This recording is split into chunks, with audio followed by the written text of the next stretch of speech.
Welcome back to another episode of Say What Needs to Be Said. I'm your host, two-time Super Bowl champion, Pro Bowler, all-pro record-breaking cornerback, and the last cornerback to intercept 50 interceptions during a 16-game season era. How we doing out there? I'm your host, Asante, Mr. Pick Six Samuel, man. I forgot to throw that in there, man. If you haven't heard or if you didn't know, I'm Mr. Pick Six, Asante Samuel. And if you heard my name out there getting down and dirty, making plays, then yeah, that's my son. Yeah. Man, we out there, man, representing, man. This is that time of the year, man. Time of the year, coaches, teams, they have critical decisions to make at positions. The quarterback position. Who's going to snap the ball to the quarterback? I mean, who's going to play defensive line, left tackle, right tackle? Man, so many hard and critical decisions need to be made by coaches and the staff to complete a team, man. And today, we had some pretty good ball. Let's just say that, man. Some players that stepped up and showed that they could handle this NFL stuff. I'm talking about some rookies, man. A few rookies, man. Held their own out there, man. And I was impressed. I can't lie, man. Salute to the chat. How y'all doing? Let me know where y'all chiming in from. I'm from Fort Lauderdale, Florida. Nowhere else, baby. Born and raised all my life, man. And all my family is American. So if y'all have any questions out there. But let's get into this thing tonight. Man, the Oakland Raiders, like I said, teams. Man, the teams have decisions to make. This is that time of the year. You got to make those tough decisions. You got a number 1 overall pick, Fernando Mendoza. And then you got Kirk Cousins, who's been around, man. And he can get it done. How long, how much he's in shape to get it done to play 17 game season. That's a different story. But Fernando Mendoza, he looks like he's ready to get the keys passed him. He looks like he's ready for the keys to be turned over to the young rookie right now, man. He looked like he had control. He looked like he played with confidence. He looked like he was in command of his offense and everything that had to be done out there against the Cardinals. Now, don't get it twisted. It's just the Arizona Cardinals. Yeah, but Fernando Mendoza, man, he looks like he basically looks like a machine out there, man. Yeah, he was dropping dimes. And he looks like he's a well-developed quarterback. I know I talk about quarterback development a lot, man, and I give quarterback development some strife. But he looks like whoever's been coaching him and guiding him on this path to the NFL has done a hell of a job. Florida boy, went to the University of Indiana, and I think the Oakland Raiders, Oakland Raiders, Las Vegas Raiders, they have to turn the keys over. I mean,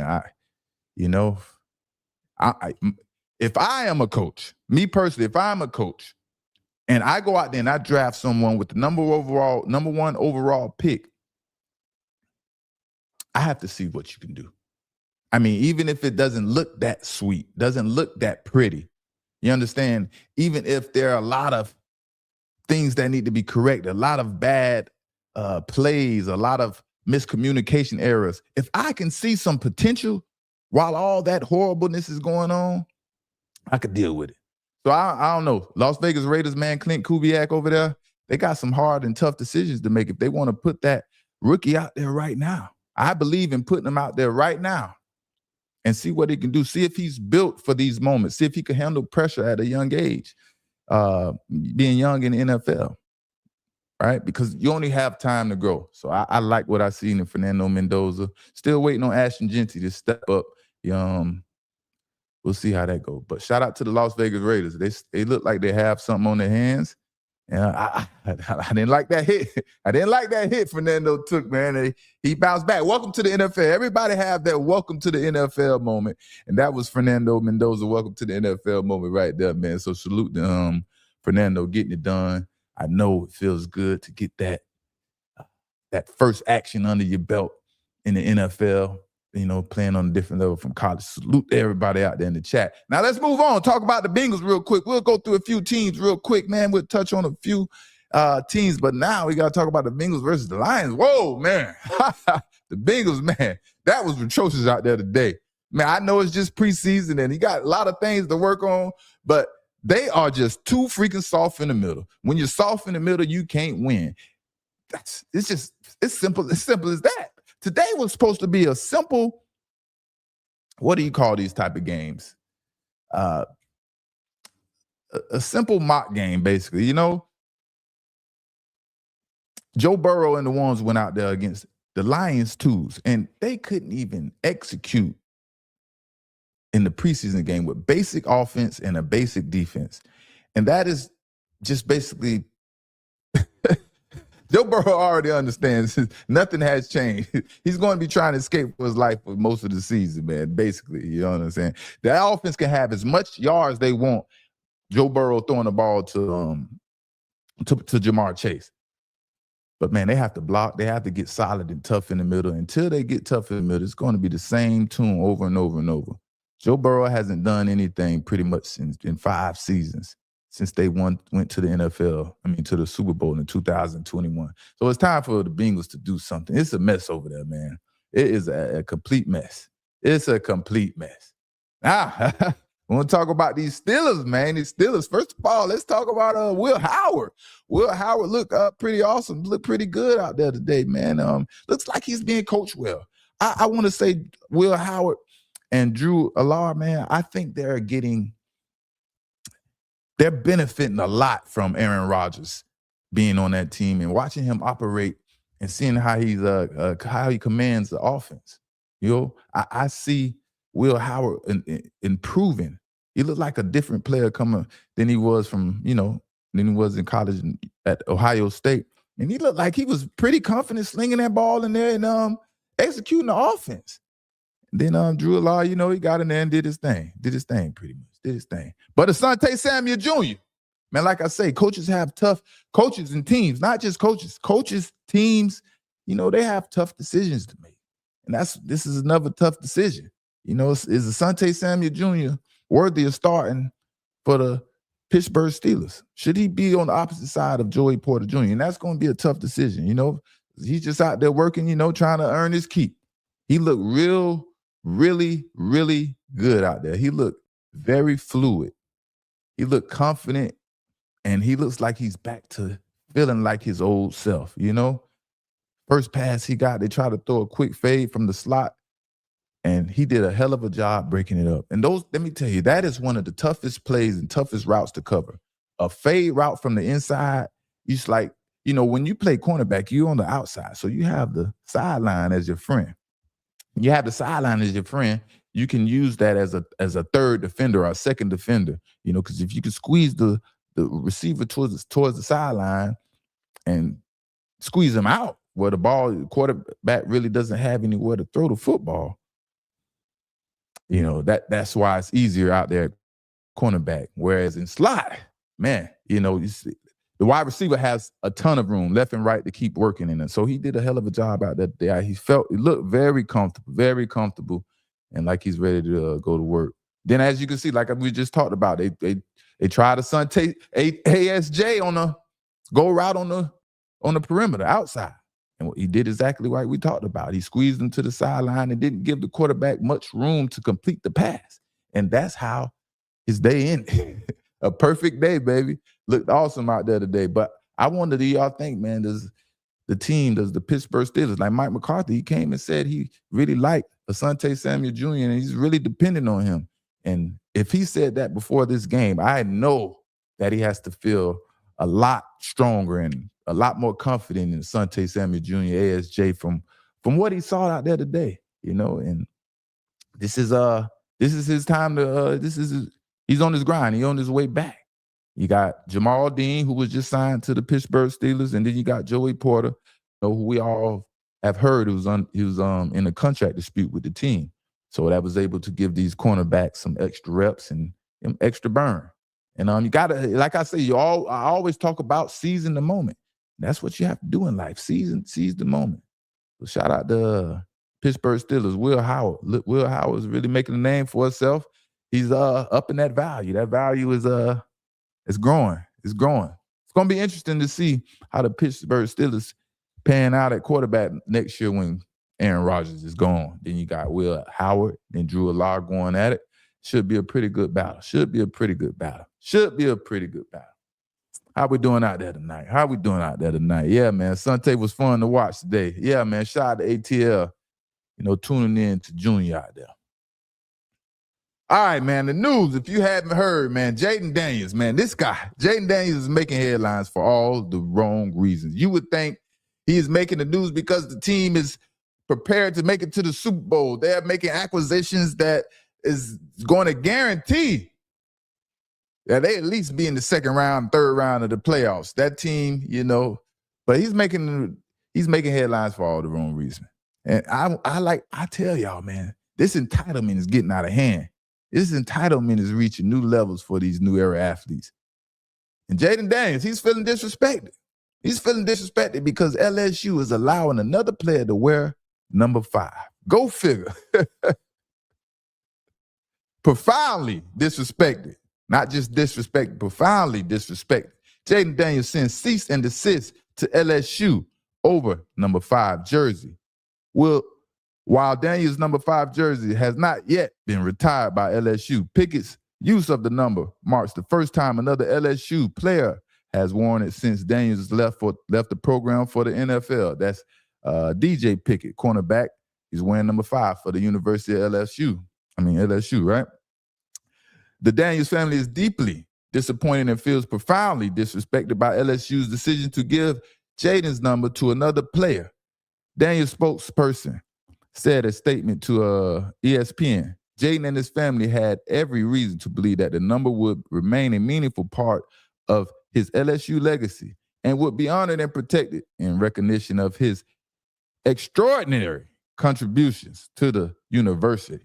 Extraordinary, huh? Daniels' spokesperson also said Daniels has made it clear that he did not want his number given to another player and believed LSU would respect his wishes.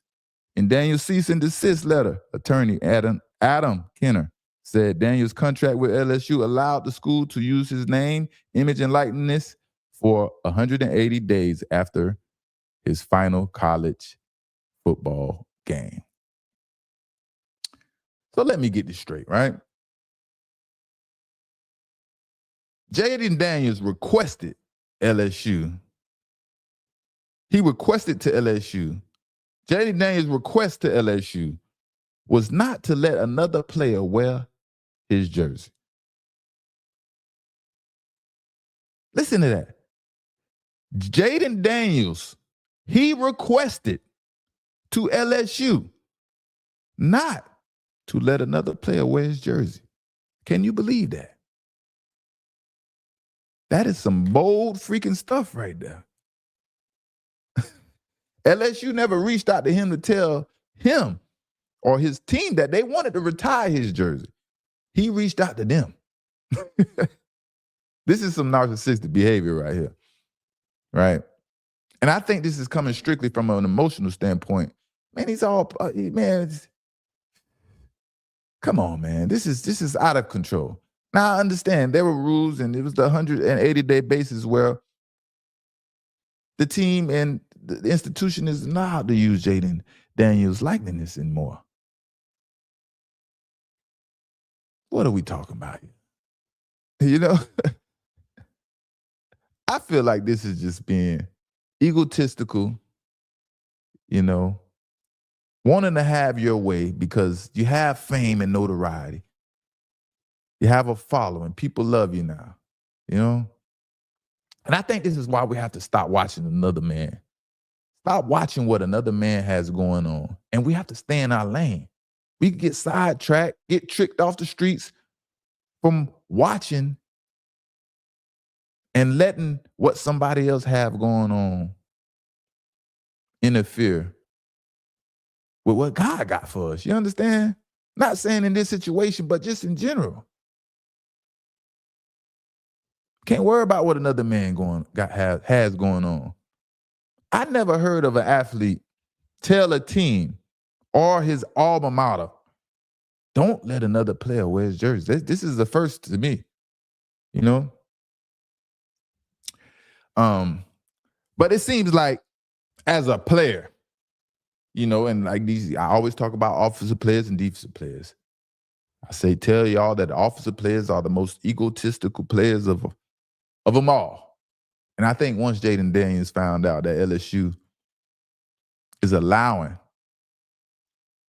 a cornerback Not another quarterback, a cornerback wear his jersey, number 5. All hell broke loose. He couldn't believe it. But this is the soft shit I be talking about, man. Get out your feelings. Stop worrying about the wrong stuff. And if we're talking about Joe Burrows, if he wants to compare himself to Joe Burrows won LSU a national championship and went undefeated, of course, while Jayden Daniels took LSU to the Cheez-It Citrus Bowl. He took him to the Cheez-It Bowl. What are we talking about here? Then he got Cam Newton. Cam Newton jersey's retired.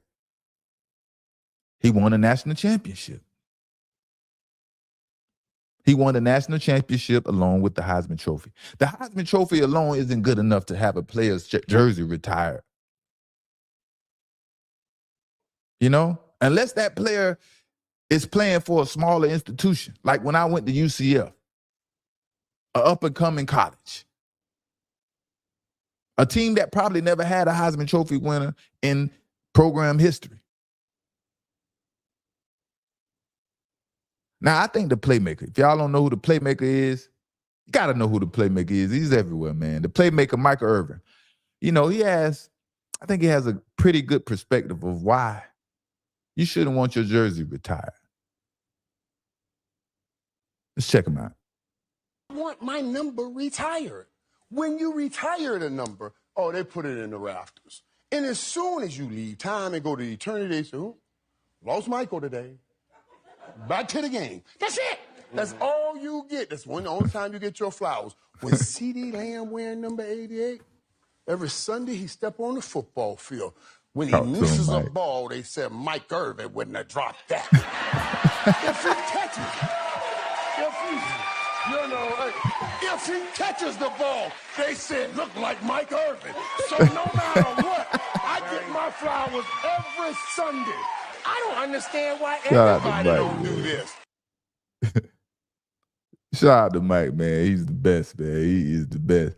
And if I was a coach, man, I would want a team full of players with the same mindset, like the playmaker himself, man. He epitomizes what a team player should be like on and off the field. And y'all see him with his hurricane pride. On and off the field, man. He's an awesome dude, man. He's an awesome dude. Yeah, we all have mistakes and things we mess up in life and things, you know, but he's an awesome dude. Now, Jayden Daniels, man. Now, I want to hear the rules. And we're going to talk about it once I read the rules to everyone, right? I want to go over the rules that govern colleges, you know, to have the right for players NIL, you know, once they sign to the college. Because obviously, once you sign all this paper to come to a college, I mean, that's the goal, right? Get an opportunity. You know, I know we the prize, man, and now we're entitled because, you know, we're due some of the revenue sharing. We're due a part of the pot now. But at the end of the day, man, this is an opportunity. This is an opportunity. So here are the rules, you know, that governs, you know, players, NIL, when they sign with a college. Check it out. Here you go. Why schools can still use the likeness. Historical and editorial use. Universities have a protected right to report or archive and display their own athletic history, record books, and past game broadcasts. Prior agreements, the standard consents, forms, and media waivers signed upon joining a college team generally release rights of non-commercial institutional archive and promotional displays. First Amendment and fair use, using an athlete image in a historical recap, Hall of Fame display, or yearbook archive falls under protected institutional record keeping rather than a commercial endorsement. All right? That's when the institution have rights to a player and his likeness. When an athlete might have control. Direct commercial endorsements. If a university tries to use a player's image to explicitly endorse a commercial product, sell a standalone brand merchandise like a specific jersey with their name years later without a group license agreement, or feature them in a paid corporate advertisement after they have left. The rules change. Right of publicity. Outside of an institutional history and team archives, individuals maintain state-level rights of publicity, preventing third parties, and sometimes universities stepping outside standard athletic promotions from exploiting a former player's identity for commercial profit without consent or compensation. Yeah, so like we knew, Jayden Daniels has a point. He is within his rights, and he is within his rights to ask LSU to discontinue using his likeness. But is that morally correct? Logically, you're correct. But morally, how does the fans, the city, the town, Louisiana, the state of Louisiana, they're going to feel they want to go represent Jayden Daniels, buy their grandson a Jayden Daniels jersey? I don't know. I'm just thinking of things where, people want to continue to support him and they're not allowed to because there's nothing available. Yes, you can go on the internet and find whatever you want from Jayden Daniels. But I think this all boils down to how Joe Burrows is being treated, and that is what's bothering Jayden Daniels and his camp. And that is just totally wrong. Stop worrying about what another man has going on, And unless you're on that same level. If you win a national championship, the argument is obviously the perfect argument. You have a right to argue if you won a national champion and a Heisman Trophy. And, at the same time, they didn't even retire Joe Burrow's jersey. It's not an official retirement. We understand that, what's understood doesn't need to be said, that they're not going to not let anyone wear that jersey unless an exception to the rule comes along or something like that. You understand? So I think Jayden Daniels, he's going to realize what he's done and the request he's made, sending a cease and desist letter to his college was the absolutely wrong way to handle this situation. And I think he's going to regret it at the end of the day. And yeah, man, we'll see how life goes. They need to be worried about making it to the playoffs, advancing past the second round. That's what the Jayden Daniels and the Commanders need to worry about. How we doing out there, the chat? How we doing? Fly, Eagles, fly, baby. Yes, sir, man. What do you think the Eagles' chances are making to the Super Bowl this season, man? Or even the playoffs? I think it's going to be tough. I think it's going to be challenging. All right, man. Next, we're going to talk about Deshaun Watson, Shedeur Sanders, Todd Monken, obviously, and what's going on. Like I said in the caption, man, there's a reason why the Cleveland Browns are moving the way they are moving. Todd Monken giving Deshaun Watson the first opportunity in this preseason game against the Chicago Bears. I think the starting quarterback is already Deshaun Watson's job to lose. I think it was kind of that way from the beginning of the season. The owner, Jimmy Haslam, and Todd Monken have to protect their reputation and have a reason to replace Deshaun Watson with Shedeur Sanders. They can't just put Shedeur out there as a starting quarterback for the Cleveland Browns as a 5th-round draft pick. It just doesn't work like that. Yes, you can do it, but you have to be ready for all the media. You have to be ready for everyone coming for you left and right if anything goes wrong, right? Todd Monken and the Cleveland Browns, they need Deshaun Watson not to look so good,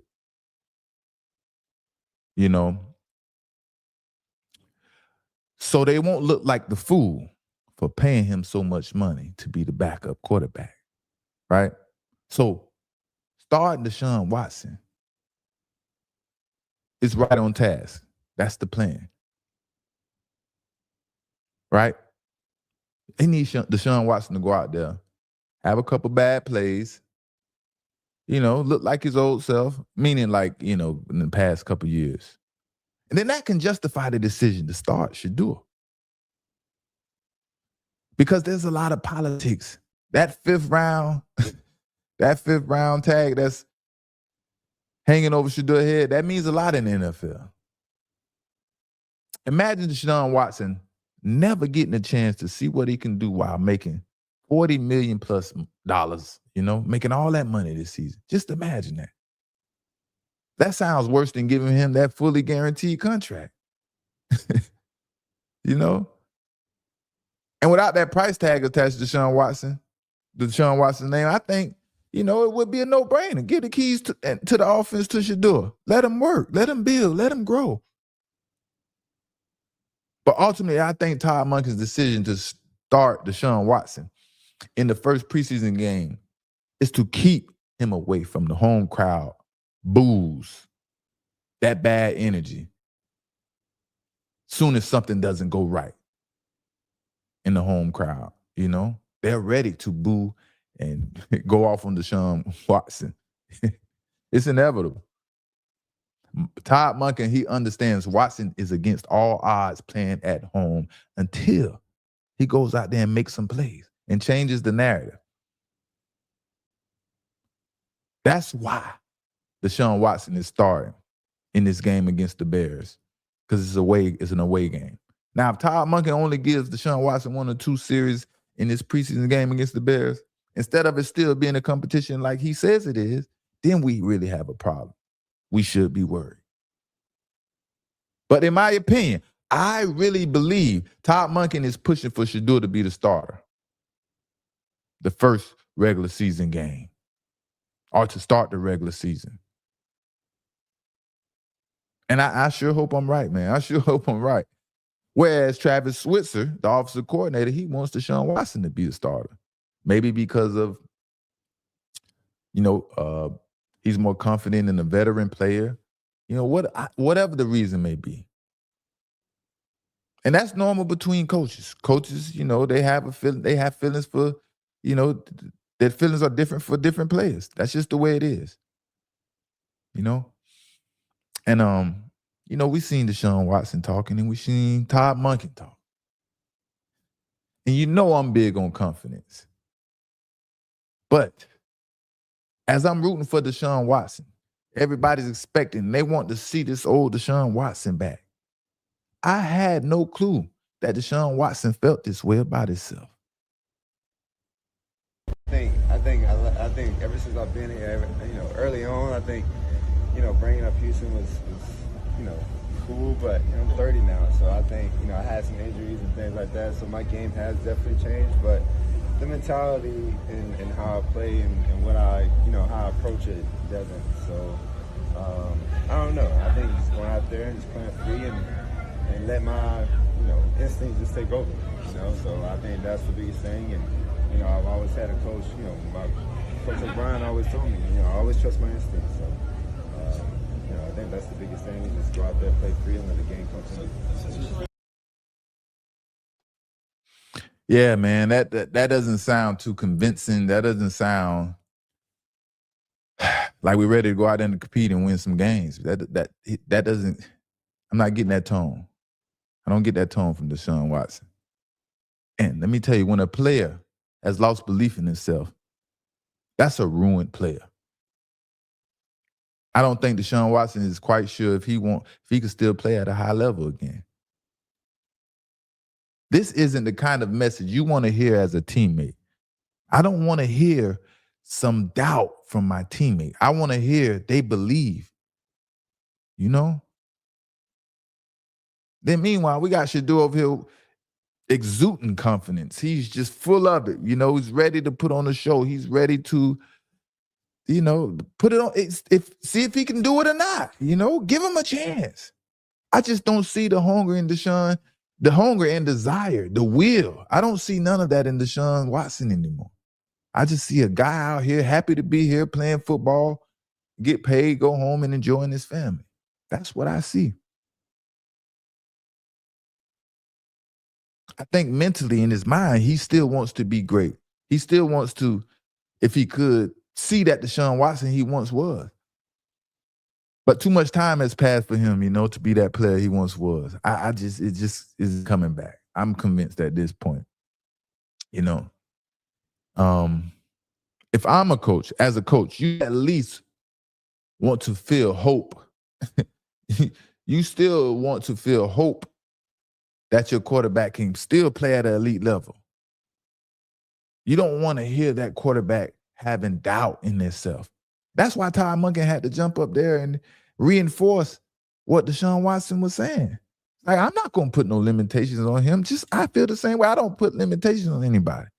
For Deshaun Watson to go up there and put limitations on himself and say, that was cool to, revisiting me and talking about how I once was when I played for the Texans and things like that. To now, I'm not going to be the same player. That's bad, man. That's a bad deal right there. And I don't know, man. I don't. It's definitely not the end. They choosing to start Shedeur Sanders at home, right? Home field advantage for Shedeur Sanders. He's going to have the home field energy, that home field crowd, a lot of momentum on his side. And I think they calculated. I think they calculated this competition, calculated this way so it could pan out the way it is. Regardless of how Shedeur practiced in training camp, how much better he got, how much progression he's shown, Deshaun Watson was going to end up being the starter for the first preseason game. Now, if this first preseason game was a home game, I think it would have been a different story. Got to play the politics in this game, especially being in the Cleveland market. Being in the Cleveland market, after what you've put them through the past 3-4 years with this same person, they're dealing with the same quarterback. I mean, yeah, you gotta tread. I ain't gonna say thread, y'all like to pick on me. So I'm gonna say you gotta tread. You gotta tread lightly if you're a Cleveland Brown fan. But yeah, man, that's all we got for the night, man. Thank y'all for rocking out with me. How we doing out there? Let's see what we got. Let's see what old Joanna lawyer say what needs to be said in the building. They giving DW, Deshaun Watson, the on the road game, so the Browns fans don't boo him. Yeah, you caught that. Shedeur will start in Cleveland in his preseason game at home. You're absolutely right. I'm glad you caught that. So, people get on these podcasts and they up here just saying a bunch of takes. They have a bunch of takes going back and forth, but no one is really processing things and doing their homework. I don't like to get up here and talk blindly and not understand what I'm talking about. So people think I say I know what I'm talking about. I'm just in tune. I'm doing my homework. As an ex-football player, I'm giving you what I experienced, And I don't think I've been wrong yet. Y'all tell me if I've been wrong, right? This only makes sense, right? Deshaun Watson didn't look that impressive in training camp from what we saw for him to be the starter, right? He can get the starter nod because he's a veteran player. He's making a lot of money. But it will only be the correct thing to do if you want to give Deshaun Watson a chance, right? Because if he can go out there in Chicago, even though it's a preseason game, and make some plays, that changes the narrative. That's what I'm saying. Whereas Shedeur goes out there in Chicago, he can do whatever, Deshaun Watson comes home and plays at home, his confidence is destroyed. He doesn't believe in himself again. And he probably isn't that confident because of the fans, because of the nation, Cleveland Brown Nation. Dog pound. And it's just, I think it's a long road. He's 30 years old. And it's just not going to get any better for the young man, right? Once your confidence is shot, you're not confident as you was in yourself. You lost that confidence, it's just not going to work out the way you wanted to work out. So that's all we're going to touch on tonight, man. It's your boy Asante, Mr. Pick Six. Hope y'all had fun rocking out tonight, man. And we're going to see y'all Saturday. Cleveland Browns versus Chicago Bears. Few games going on. And like I say, Fernando Mendoza, man, I'm excited about the young man. I like what I saw. I like what I saw. And yeah, got to keep following him. We're going to see. We're going to see. I think he's going to be a premier quarterback in this league for a long time. The athletic ability is still in question. How durable he can be, how long he can stay healthy in this NFL, in this league, that's a different story. But as far as commanding the offense, getting the ball out of his hands, driving the football down the field, completing those passes, 2 to 3 yards, 15 yards, everything going forward, I like what I saw. Las Vegas Raiders definitely have something on their hands, man. So if they could get that running game going with Ashton Genty, you might have something. That's just on offense. But it's Thursday night vibes. This was a quick one tonight, man. We had to jump on here and give y'all a little 1-2. I love that Michael Irvin, man. One day we're going to get Michael Irvin on here now. Michael Irvin, his family, man. I think I told y'all before, man. They have done a lot for myself on my way up, man. They help protect me, since a young man in high school and all around. So one day we're gonna get on here, me and the playmaker, Mike Irvin. We're gonna get on here and talk about it. Like I say, man, quick one. Y'all still coming on in, man. Make sure y'all start from the beginning and see me talk about ASJ, baby, going out there making plays, and he's going to end up being the starter for the Pittsburgh Steelers. We'll see, man. I think it's going to be interesting. It's going to be hard not to let Asante Samuel Jr. be the starter after you watched him all training camp. He's a second-round pick. He's not supposed to be in this predicament anyway.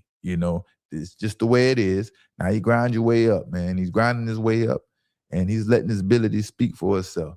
So I think the Pittsburgh Steelers have some tough choices to make. Pittsburgh Steelers, tough choices. Oakland Raiders have a tough choice to make, man. So Thursday night vibes, man. I had fun rocking with y'all tonight, man. Yeah, man. I ain't want to get too deep with y'all, man. And but yeah. I'm gonna see y'all Saturday night. It's your boy Asante, Mr. Pick 6, Thursday night vibes. And